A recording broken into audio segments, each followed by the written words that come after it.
नमस्कार। The wire में आपका स्वागत है। मैं हूं शरद प्रधान। दोस्तों, आप जानते हैं किस तरीके से इलेक्शन कमीशन तरह तरह से एक पार्टी को जिताने के लिए ऐसा लगता है कुछ ना कुछ करता रहता है या नहीं करता है, एक्शन और इनएक्शन। अभी हाल में एक ऐसी चीज उजागर हुई है जो कि कोई सपने में भी नहीं सोच सकता था कि ऐसा कारनामा भी कर सकता है किसी को जितवाने के लिए और उसके बाद शांत बैठ जाए। अब ये हुआ है कर्नाटक में। आपने देखा किस तरीके से हरियाणा, महाराष्ट्र काफी चर्चा में रहे कि ये दोनों स्टेट्स जब स्टेट इलेक्शन हुए थे तो किसी ने नहीं सोचा था कि वहां पे भारतीय जनता पार्टी स्थापित हो जाएगी। सब अटकलें यही लग रही थी कि यहां तक बात चल रही थी कि दूसरी पार्टी का कौन चीफ मिनिस्टर बनेगा, ये सब बात। और नतीजे जब निकले तो सबको दहला दिया। सब कोई यकीन नहीं कर रहा था और यहां तक कि बीजेपी के अंदर खाने के लोग जो है ये सोचने लगे कैसे जीत गए। तो उसके बाद समय के साथ साथ ये चीज लोगों में जिज्ञासा हुई और ऑपोजिशन पार्टीज जागी और उन्होंने प्रोब करना शुरू किया कि क्या हुआ है। शुरू में सबका शक किया ईवीएम्स पे, क्योंकि एक पुराने जमाने में जब बैलेट पेपर्स होते थे तो लोग बैलेट बॉक्सेस लेके भाग जाते थे, फर्जी ठप्पे लगा देते थे। तो लोगों की सोच वहीं तक सीमित थी कि भाई ये गड़बड़ ईवीएम में होती हो, क्योंकि अब ये ईवीएम रिप्लेसमेंट है बैलेट पेपर का। और तरह तरह की और बहुत सी चीजें सामने भी आई कि किस तरह ईवीएम्स को मैनिपुलेट किया जा सकता है। हैक तो नहीं किया जा सकता लेकिन मैनिपुलेट किया जा सकता है। लेकिन इसी को ढूंढने में, रिसर्च करने में विपक्ष के पास कई चीजें निकल करके आई और देखा किस तरह पहली बार शक हुआ जब राहुल गांधी ने ये बात उठाई कि किस तरह से महाराष्ट्र में बिटवीन लोकसभा इलेक्शन, जिसमें बीजेपी की परफॉर्मेंस अच्छी नहीं थी, और विधानसभा का चुनाव कितने लाख, कितने करोड़ वोटर बढ़ा दिए गए। इतने कम टाइम में कैसे ये वोटर्स बढ़ गए, ये चीज राहुल गांधी ने पॉइंट आउट करी। और फिर जब ये लोगों ने ढूंढना शुरू किया, और खासतौर से association for democratic reforms, ADR, जो कि बहुत काम करती है और बड़े डेडिकेटेड लोग हैं वहां पे इलेक्शन की फंक्शनिंग को, इलेक्शन कमीशन की फंक्शनिंग को जांच करने के लिए और समझने के लिए कि कहां गड़बड़ हो रही है, कहां सही। तो बात सामने आई कि किस तरह से तमाम वोटर्स जोड़ दिए गए। ये चीज जब जब बिहार में इलेक्शन होने वाले हैं, समय अभी है 2 महीने का, और जिस तरीके से वहां पे एक स्पेशल इंटेंसिव रिवीजन किया जा रहा है वोटर्स लिस्ट का, उसमें बहुत से कारनामे इलेक्शन कमीशन के सामने आए जिसका आज तक chief election commissioner Gyanesh Kumar जवाब नहीं दे सके हैं। वो है वहां पे जब सामने आया, उजागर हुई चीजें कि 65 लाख वोटर्स गायब कर दिए। बड़ा इंटरेस्टिंग, लोगों को लिस्ट से बाहर कर दिया और ढूंढ ढूंढ के उन इलाकों में किया जहां मालूम था कि बीजेपी की पोजीशन अच्छी नहीं होगी। और जिस तरीके का लोगों को जिनको डिप्राइव किया गया, या तो माइनॉरिटीज के लोग, या दलितों में, या बैकवर्ड्स में, इस तरीके से बाकायदा प्लान करके, कॉन्स्पिरेसी करके ये किया गया। और ये चीज अभी डिबेट चल रही है इस बात पे, और साथ ही साथ सुप्रीम कोर्ट ने भी इसकी में भी ये मामला पेंडिंग है। क्या होता है ये तो कोर्ट में, ये तो समय बताएगा। लेकिन इसी बीच एक नई चीज उजागर हुई है। अब तो आप सोच भी नहीं सकते कि ये करेगा। अब की दफे ये नाम इलेक्शन कमीशन ने नहीं काटे जैसे बिहार में काटे। अब की बार लोगों की तरफ से फॉर्म 7 होता है जिसमें आप अपना नाम ऐड कराना चाहते हैं या अपना नाम हटवाना चाहते हैं जिससे, तो खुद वोटर को वो फॉर्म भरना होता है।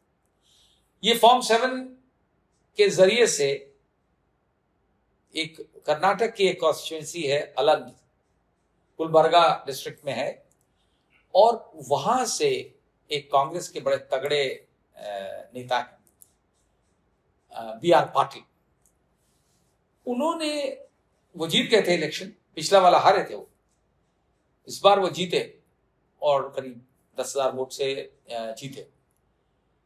उनके उनका जो बीएलओ था उस एरिया का, उसने उनको बताया कि भाई वो उनके बीएलओ के सगे भाई का नाम वोटर लिस्ट से हट गया और एक फॉर्म 7 भर के उनके भाई की तरफ से एप्लीकेशन दी गई कि साहब हम अभी यहाँ नहीं रहते, हमारा नाम काट दिया जाए। और उसके भाई ने कहा कि हम तो, भाई तो वहीं रहता है। और बीएलओ को जब ये लगा कि मेरे भाई का, तो उसने इनसे कहीं जिक्र कर दिया, तो इन्होंने कहा भाई इसकी तो जांच करानी चाहिए। इन्होंने जब देखा तो नंबर्स बढ़ते गए, तमाम लोग निकले, और फिर इन्होंने कंप्लेन करी वहां के जो रिटर्निंग ऑफिसर थे उनको।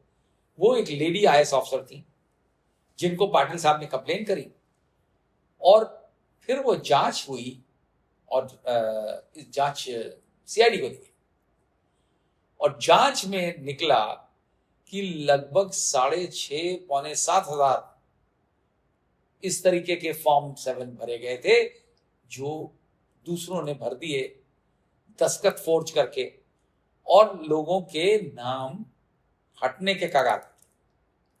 तभी पाटिल साहब के इंटरवेंशन से जब ये जांच हुई, उसमें पाया गया कि केवल करीब पौने 7,000 फॉर्म 7 में सिर्फ 43 जेन्युइन दस्तखत से थे, और जितने बाकी इनको जब पाए गए तो करीब 5,994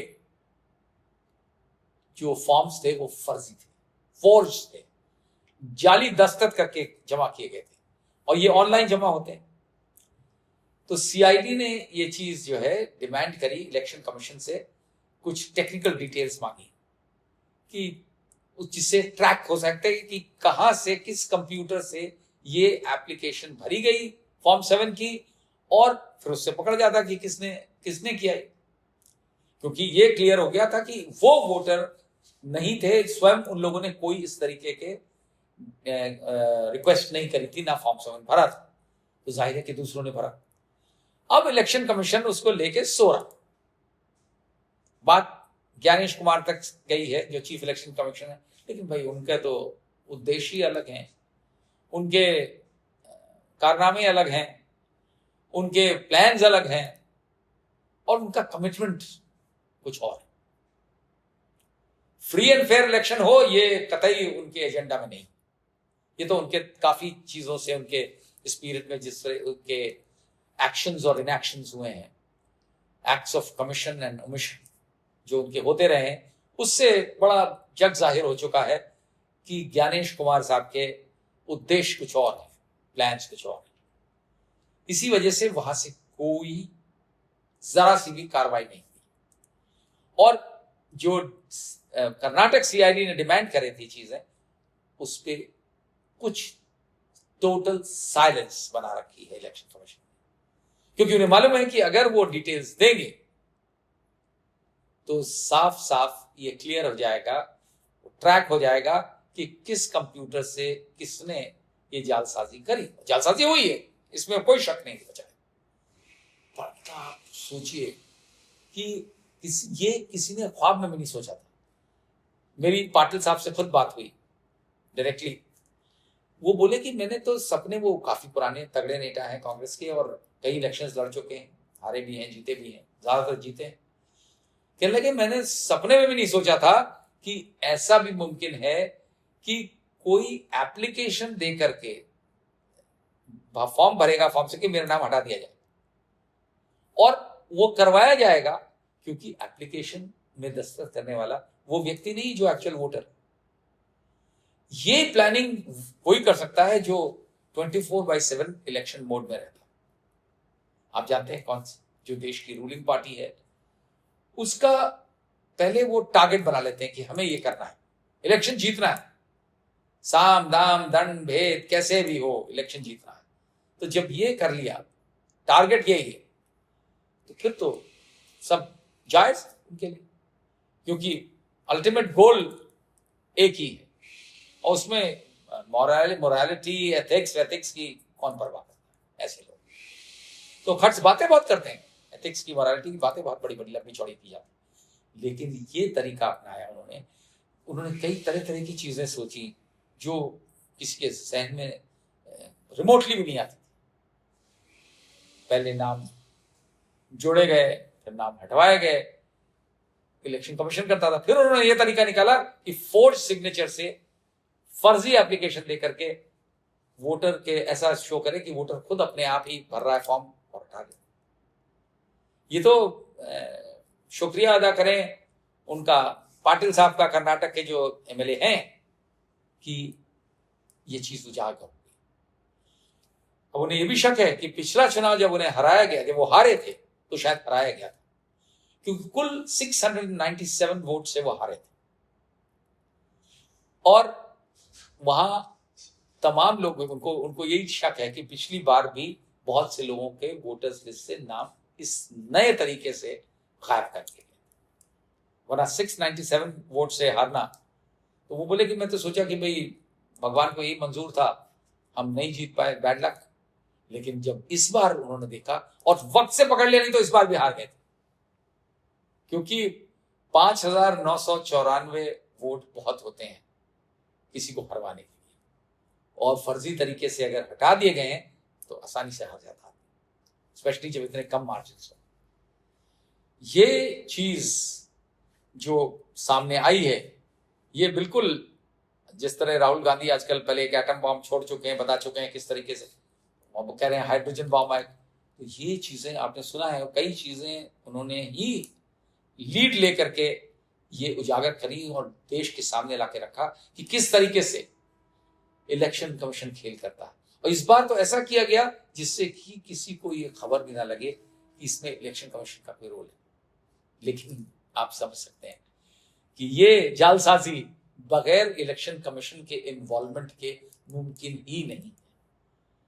ये होगा अब चुनाव, इस तरीके से होगा। बहुत ही शर्म की बात है, लेकिन जमीनी हकीकत यही है कि इलेक्शन कमीशन अब इस स्टेज पे आ गया है कि कुछ भी हो, हमें एक पार्टी को जिताना है, और उस पार्टी का उद्देश्य यही है, हमें इलेक्शन जीतना है। द वायर के और वीडियोस देखने के लिए सब्सक्राइब करें और बेल आइकन पर क्लिक करें। स्वतंत्र पत्रकारिता की आर्थिक मदद करने के लिए डिस्क्रिप्शन में दिए गए लिंक पर जाएं और अपनी राशि चुनें।